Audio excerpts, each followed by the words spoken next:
fedele delle nostre contrade, noi, purificati dal dovere pericolosamente compiuto, eleviamo l'animo a Te, o Signore, che proteggi le nostre mamme, le nostre spose, i nostri figli e fratelli lontani, e ci aiuti a essere degni delle glorie dei nostri avi. Dio Onnipotente, che governi tutti gli elementi, salva noi.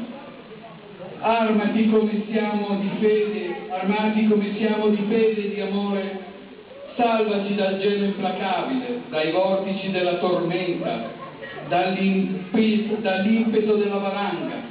Fa che il nostro piede posi sicuro sulle creste vertiginose, sulle dritti pareti, oltre i crepacci insidiosi. Rendi forte le nostre armi contro chiunque minacci la nostra patria, la nostra bandiera, la nostra millenaria civiltà cristiana.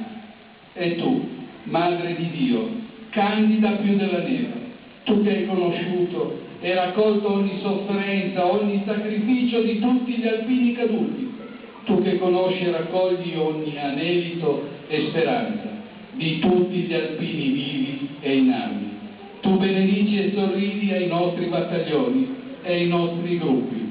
Così sia. Alpini, dritti!